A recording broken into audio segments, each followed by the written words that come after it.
Bueno, buenos días. Yo soy Agostina Mazzante, para los que no me conocen, residente de tercer año de pediatría, y hoy la clase que les voy a dar es sobre cuerpo extraño en la vía aéreo-digestiva. ¿No se ve? Bueno, este tema es muy frecuente en pediatría, entonces necesitamos llegar a una sospecha precoz, ya que su diagnóstico tardío puede llevar a consecuencias graves. Para comenzar la clase me propuse tres objetivos. El primero es promover la prevención de la aspiración e ingestión de los cuerpos extraños mediante la educación, tanto a los profesionales de salud y a los cuidadores de los niños y los padres.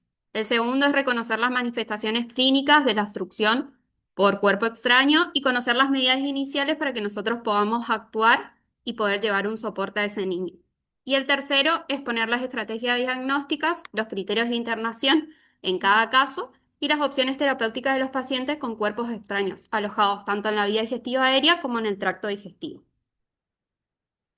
En cuanto a las generalidades de este tema, nos podemos referir a la epidemiología, ya que es un problema frecuente en la edad pediátrica, tiene mayor incidencia tanto en el del primer año al tercero, se puede dar hasta los 5 años, tiene predominio en el sexo masculino, solo por ser hombres. No, más que nada es porque supuestamente los varones tienen mayor tendencia a lo que es exploración y demás, y los juguetes, entonces al no ser tan tranquilos, les puede suceder más esto. Eh, Tiene una causa de mortalidad accidental en niños y la mayoría de los eventos siempre ocurren en el hogar y bajo la supervisión de un adulto.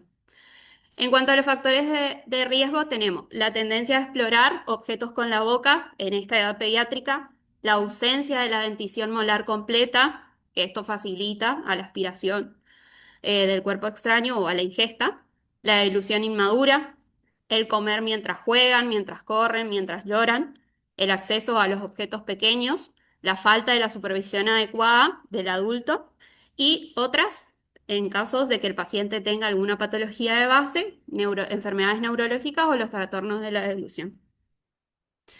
Y en cuanto a la supervisión, a la prevención, hay que supervisar la alimentación de estos niños pequeños, siempre con el tamaño adecuado del alimento.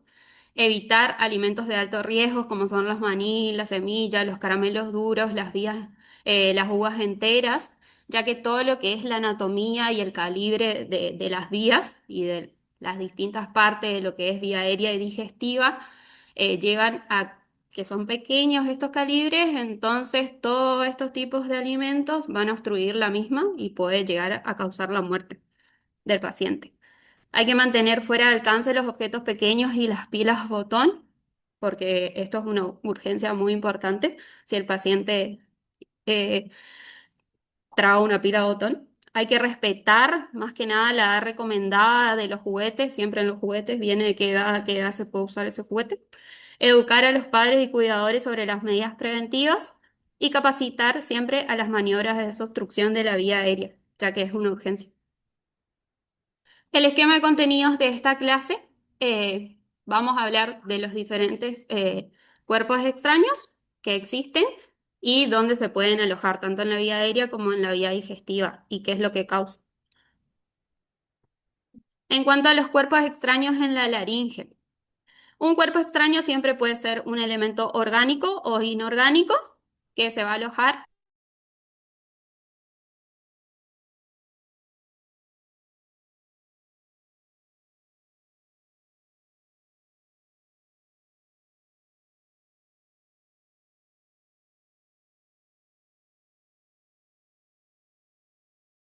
La instrucción siempre es completa en este caso.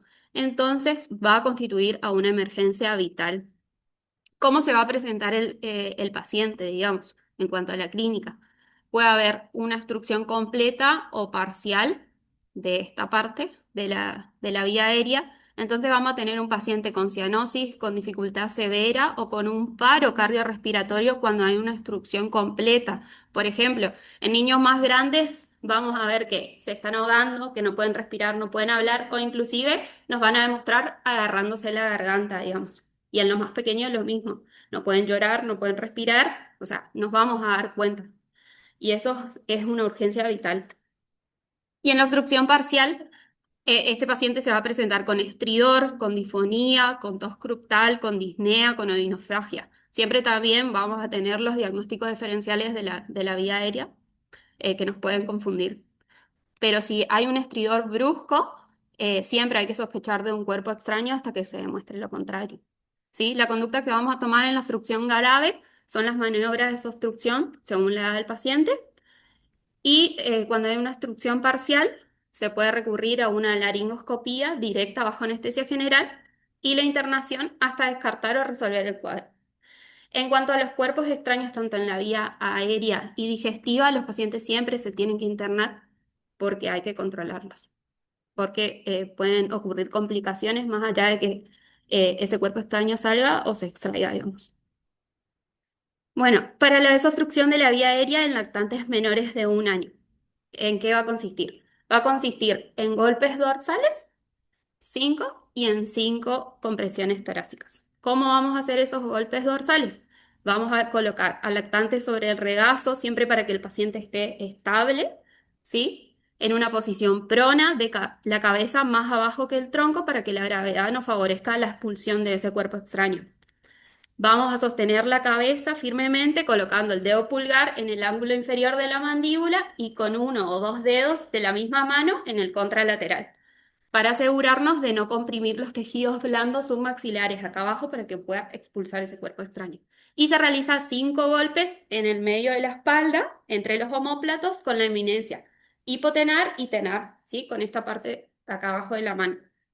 El objetivo de estas maniobras, de estos golpes dorsales, va a ser desobstruir la vía aérea con cada golpe que se efectúa. Efectuamos 5 golpes y ahí nos sale el cuerpo extraño, damos vuelta al bebé y se empieza con las compresiones torácicas. Se rota el lactante en posición supina, se coloca su espalda a lo largo de su antebrazo, sosteniendo la región occipital con una mano y con la otra se ejercen las compresiones.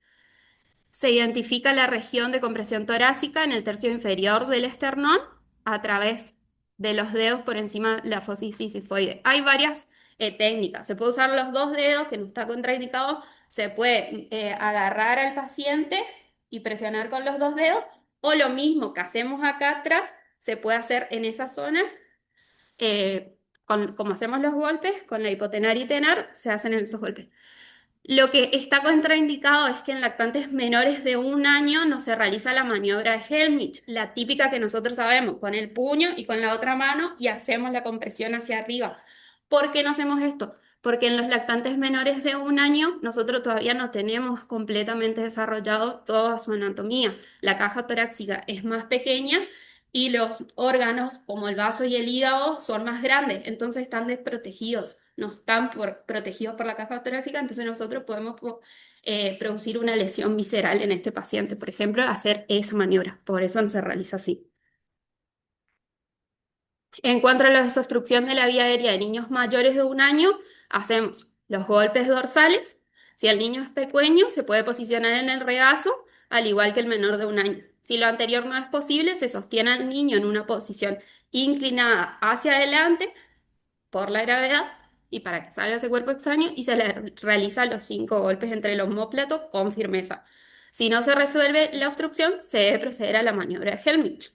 La maniobra de Helmich nos ponemos detrás del niño, puede ser de pie o de rodillas, depende de la altura del niño, y se rodea el torso con los brazos. Se cierra con una mano el puño y se coloca entre el ombligo y la apófisis sifoide del esternón, con el borde radial de la primera falange en contacto con el abdomen del niño, y después tomamos el puño con la otra mano y hacemos como un movimiento de J hacia arriba.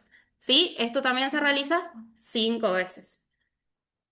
Siempre se recomienda mantener la calma y pedir ayuda mientras tanto, porque realizamos 5 golpes, realizamos 5 maniobras, nos sale el cuerpo extraño, se debe proceder de vuelta. Si no, igual, sacude a la emergencia, pero también en una primera instancia, si el niño, nosotros, bueno, en este caso, es una obstrucción severa, digamos. Pero si no es una obstrucción severa y el niño puede hablar o puede toser, le vamos a incitar a que tosa para que ese cuerpo extraño salga por sí solo. Bueno, Cambio celebre el voto por acá le... Cambio celebre el Greenwich 2026. La primera causa de paro respiratorio en pediatría es por atragantamiento de un cuerpo extraño, ya es un alimento o un objeto. Por eso acá te enseño fácil para actuar rápido. Ahora ya no es solo compresión, se alternan técnicas para sustituir mejor. ¿Cuándo se aplican? Solo si la persona no puede respirar, hablar ni toser eficientemente. Primero siempre, alentar a toser con fuerza, es lo más efectivo. Esta es la técnica en mayores de un año, tanto niños como adultos. 5 golpes firmes entre los omóplatos con la persona inclinada hacia adelante. Y luego 5 compresiones abdominales, puño por encima del ombligo y por debajo del esternón, empujando hacia atrás y hacia arriba. 1, 2, 3, 4, 5. Aprendela, mírala muchas veces y acuérdate de esto. La diferencia la va a hacer que actúe bien, rápido y de manera efectiva. Diferencia entre la vida y la muerte.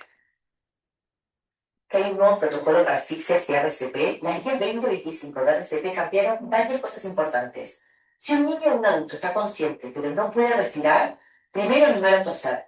Es el mecanismo más eficiente para desobstruir la vía aérea. Si la obstrucción es completa, no le pasa aire, no puede ni toser, ni llorar, ni hablar, vamos a inclinarlo hacia abajo y empezar con 5 golpes entre los omóplatos.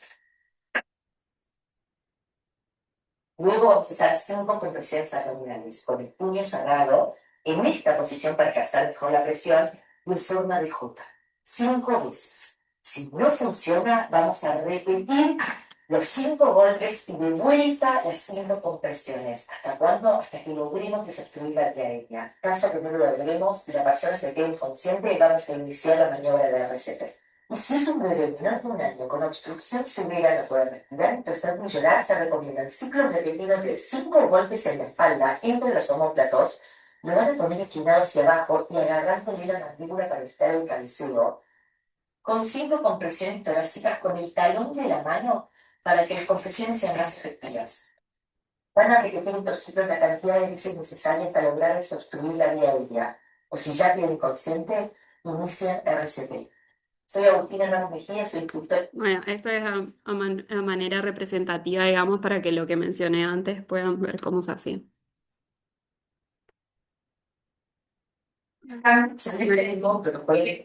Bueno, este es, por ejemplo, un cuerpo extraño en la laringe, que es un resorte. En la primera imagen a su derecha van a ver la radiografía, cómo se ve el cuerpo extraño. En la segunda es una imagen por endoscopía dónde está el cuerpo extraño. Y en la tercera imagen es una imagen post-extracción del cuerpo extraño, endoscópica, y se ve la estenosis de la subglótica, digamos. Por eso le decía que siempre los pacientes tienen que quedar internados porque siempre un cuerpo extraño, el cuerpo va a reaccionar y podemos tener complicaciones, entonces hay que controlar al paciente. ¿Cuándo se va a dar el alta a este paciente? Cuando el paciente esté en condiciones de que no esté afectado la inflamación de la vía aérea, por ejemplo, pueda respirar, pueda comer de manera normal como lo hacía antes, y ahí se va para ambulatorio y se realizan sus controles habituales nomás. En cuanto a los cuerpos extraños en la tráquea. Estos también son poco frecuentes como los de la laringe, ya que representan del 3 al 14% de los cuerpos extraños en esta parte anatómica de la vía aérea y se considera una emergencia endoscópica, ¿sí? Ya no se hacen las maniobras que nosotros hacíamos porque el paciente va a tener otros síntomas, el paciente puede estar consciente, puede respirar por sí solo y demás, pero sigue siendo una emergencia. ¿Cómo nos va a presentarse el paciente? Con una clínica donde presente un estridor bifásico, una tos seca persistente, va a haber dificultad respiratoria variable y se va a escuchar lo que llaman como signo de flap, que es altamente sugestivo de que hay un cuerpo extraño en esta parte de la vía aérea y que es característico cuando el objeto se puede mover y va a empeorar de cúbito dorsal. ¿Qué pasa? Siempre que el paciente tenga un cuerpo extraño en la vía aérea o en la vía aérea digestiva, no hay que movilizar a este paciente porque puede elevarse hacia otra zona de la vía aérea donde se produzca la asfixia y que llegue a la muerte o a complicaciones severas. Entonces siempre se trata de mantenerla en una posición como nosotros siempre hacemos con los respiratorios para darle un ejemplo simple. En cuanto al diagnóstico, va a tener el paciente un antecedente de ahogo, el padre nos va a referir que se asfixió, que se estaba ahogando, por eso siempre es importante el interrogatorio directo hacia los padres, porque más que nada ellos son los que nos van a saber decir cómo fue el mecanismo, qué tipo de cuerpo extraño era y qué le había pasado para que nosotros sospechemos dónde se encuentra ese cuerpo extraño. Podemos realizar una radiografía de tórax, como esa que le mostré anteriormente, que se va a ver el cuerpo extraño porque era un cuerpo metálico. Pero a veces nosotros, las radiografías pueden ser radiografías normales, depende de dónde esté alojado ese cuerpo extraño, y si es radio opaco, radio lúcido o cómo se ve, o a veces simplemente no se ve, pero siempre se tiene que sospechar ante estos casos. Y la confirmación inmediata de que está un cuerpo extraño en esa zona o en esta parte anatómica va a ser por la endoscopía respiratoria. La conducta que tenemos que tomar es mantener el paciente tranquilo, semisentado, evitar las movilizaciones innecesarias, como mencioné antes. La extracción se hace mediante la broncoscopía rígida bajo anestesia general y la internación es obligatoria en estos casos. Luego, los cuerpos extraños en el bronquio. Esta sí es una localización muy frecuente de la vía aérea. No se ve. Ah. Ya que representa del 80 al 90% de los casos y siempre el cuerpo extraño predomina en el bronquio principal derecho debido a que es más corto, más ancho y vertical y puede producir obstrucción parcial o completa con riesgo de complicaciones respiratorias. En la clínica vamos a tener dos fases. Hay una fase inicial en la que el paciente va a estar sintomático donde tiene una tos súbita, intensa, se atragantó, tiene disnea y cianosis transitoria. Y una fase posterior donde puede haber una tos persistente, puede haber sibilancias localizadas, generalmente son unilaterales en este caso, porque es el cuerpo extraño que está comprimiendo. Esa parte del bronquio está obstruyendo, digamos, entonces solamente esa parte es la que va a estar afectada. Va a haber disminución del murmullo vesicular, asimetría en la facción del tórax, por lo que mencioné antes, y infecciones respiratorias recurrentes si el diagnóstico se trata, digamos. Y puede también haber confusión en el diagnóstico. Nos pasó con un paciente que se había broncoaspirado un pedazo de carne que no sabíamos y tenía estas infecciones recurrentes, se trató como un respiratorio primero, después la mamá se acordó que parecía algo, se le hizo la endoscopía, la biopsia, el coso, pero ya estaba eso todo comprometido con la mucosa, desintegrado y demás, estaba haciendo infecciones y nosotros no sabíamos qué era y bueno, después se llegó al diagnóstico, el que presentó a AUS. El diagnóstico, el paciente va a tener un antecedente de episodio de atragantamiento como el dato más importante, digamos. El examen físico, tenemos que hacer un examen físico de respiratorio por la clínica en la cual se presenta para poder llegar a una sospecha concreta. Podemos hacer una radiografía de tórax antero-posterior y lateral, preferentemente en inspiración y expiración de cúbito lateral en lactantes. Y los hallazgos que vamos a tener es hiperinsuflación unilateral porque vamos a ver un atrapamiento aéreo, podemos tener atelectasia porque tiende hacia ese lado donde está comprometida la vía aérea, neumonía localizada, podemos ver consolidaciones, esto es lo que nosotros vamos a evaluar, y el cuerpo extraño puede aparecer radiopaco solo en una minoría de los casos. Y también lo que vamos a tener que hacer es una broncoscopía rígida, que es el método diagnóstico terapéutico y de elección. Como todas las otras, lo mismo. Mantener una alta sospecha clínica, incluso si nos da una radiografía normal, que no encontramos ningún tipo de hallazgo, evitar las maniobras que puedan desplazar este cuerpo extraño aún más y la derivación para extracción es mediante la broncoscopía dirigida bajo anestesia general y siempre hay que hacer un control posterior para descartar las complicaciones respiratorias en estos casos. Bueno, en la primera foto de la derecha es el cuerpo extraño en la tráquea, vamos a ver una semilla de girasol.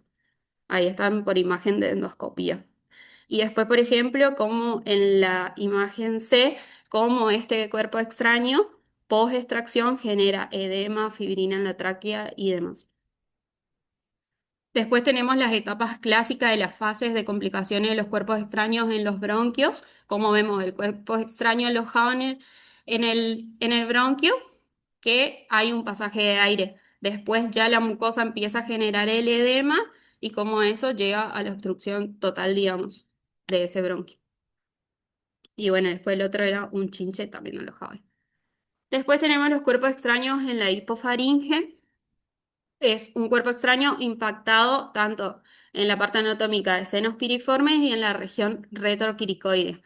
Está frecuentemente asociado a lo que es las espinas de pescado, los huesos de pollo y demás, o cualquier tipo de objeto punzante. El paciente se va a presentar con odinofagia, disfagia, cialorrea, sensación de cuerpo extraño, como que tiene algo ahí, te va a referir que hay algo ahí, digamos, y lo vas a ver por el antecedente, si es alguien grande, y si no, bueno, la mamá te va a saber referir. Dolor cervical y va a tener rechazo alimentario. ¿Cuál es la conducta? La extracción endoscópica, vigilar por riesgo de migración o perforación por el tipo de cuerpo extraño y la internación va a ser obligatoria según síntomas y características del objeto y también vamos a tener que, como ya saben, aporte oral suspendido, antibiótico terapia y demás. Bueno, este es un hueso de pollo en la hipofaringe, cómo se ve en la endoscopía, cómo se ve en una radiografía cervical. Y después tenemos una lámina de aluminio en la hipofaringe. Sí, ahí. Y bueno, por último, los cuerpos extraños en el esófago es la localización más frecuente del tracto digestivo superior, porque como no les dije antes, digamos, todas estas partes anatómicas en las que se puede alojar un cuerpo extraño son poco frecuentes más allá de los bronquios o el esófago, porque todo tipo de cuerpo extraño que el paciente pueda llegar a ingerir va directo al estómago y después defeca y chau se va y eso se sigue una conducta normal, digamos, con controles, pero pueden pasar estas cosas también. Las monedas constituyen el cuerpo extraño más habitual en este caso y la clínica se va a presentar con disfagia, cialorrea, odinofagia, vómitos, rechazo alimentario y dolor retroesternal. Para el diagnóstico podemos realizar radiografía de cuello, de tórax y abdomen y vamos a determinar según el tipo de objeto extraño, el tamaño y la localización. La conducta que tenemos que tomar va a ser la extracción endoscópica si permanece impactado. La extracción urgente son las pilas botón porque estos actúan como, em, ¿cómo es? Como un cáustico alcalino, digamos. Entonces se adhiere a la mucosa y después es muy difícil su extracción y lo que va a causar es la perforación. Y después, bueno, la extracción urgente, como dije, la observación en algunos objetos romos, o sea, que no son puntiagudos, ya progresados al estómago, y el diagnóstico precoz siempre es para prevenir la perforación y sus complicaciones, como mencioné antes. Bueno, acá tenemos una moneda en esófago, la radiografía, después por la esofagoscopía y bueno, y cómo se sacó con la pinza, digamos, la moneda de 10 centavos. Ahora ya no existen tantas monedas, esto era más que nada porque se manipulaban muchas monedas antes, pero bueno, ahora por suerte no. Después tenemos acá como un colgante, la pila botón y bueno, y acá un alfiler. Bueno, después esto es lo que ya mencioné antes, digamos, es más que nada un algoritmo para que le sea más fácil, como hacemos ante todo paciente, siempre primero la evaluación por el triángulo de evaluación pediátrica y poder descartar qué tipo de cuerpo extraño es para saber cómo vamos a actuar después. Si hay fallo respiratorio, si hay insuficiencia cardiorrespiratoria, qué conducta vamos a tomar, si hay dificultad respiratoria cuáles es las indicaciones que vamos a realizar o si está estable el paciente, porque puede ser un paciente que se haya broncoaspirado o ingerido algún objeto y puede llegar después, ya está asintomático, pero tiene este antecedente que igual debemos actuar, que igual se debe internar y que igual debemos seguir para ver cómo es la evolución y qué es lo que tenemos que hacer. Si tenemos que hacer una endoscopía o si sigue en su casa, si hay que hacer una extracción, si hay que permanecer en observación o si es una urgencia y necesitamos actuar ya, digamos.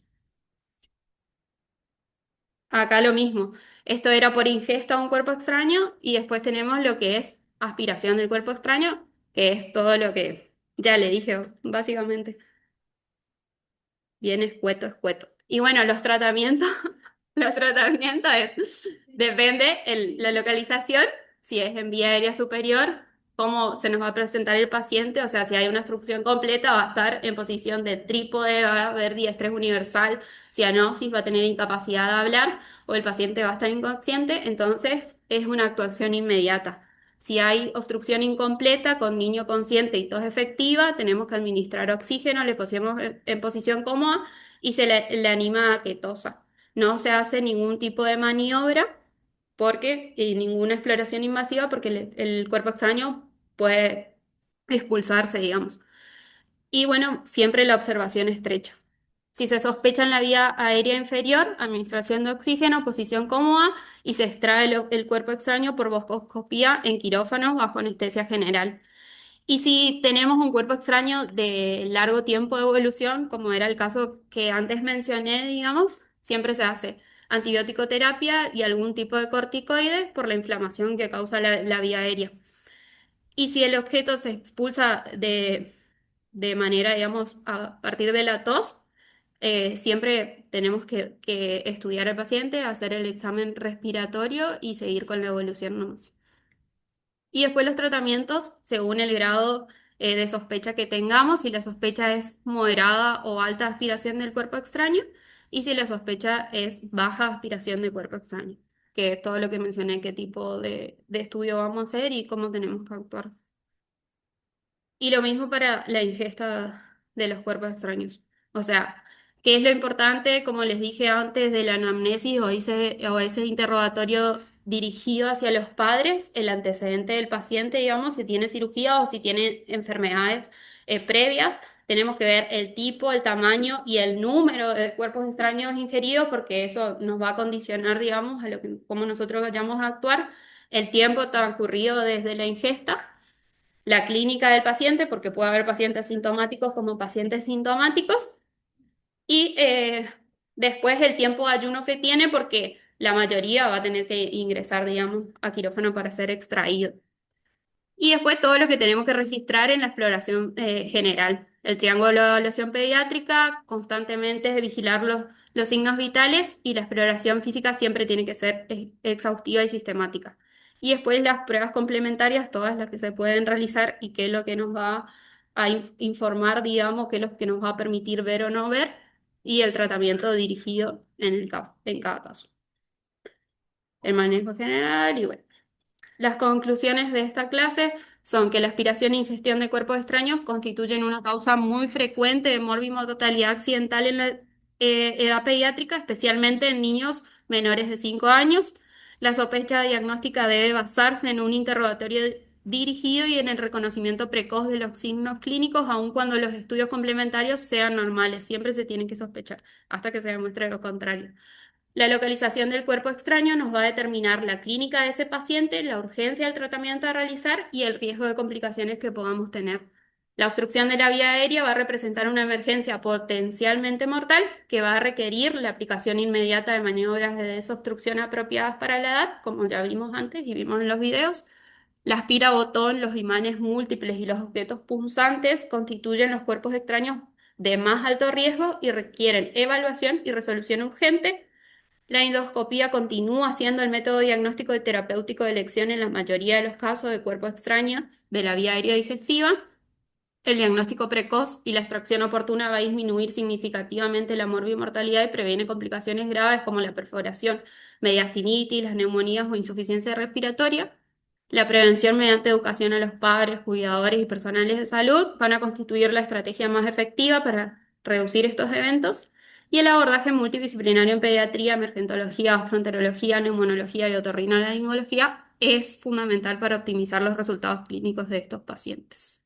Esta es la bibliografía y bueno.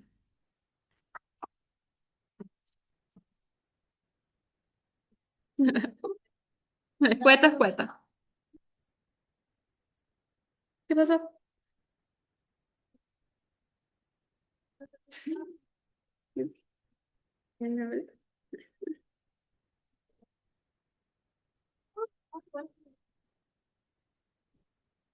Sí, a las órdenes de mi jefa.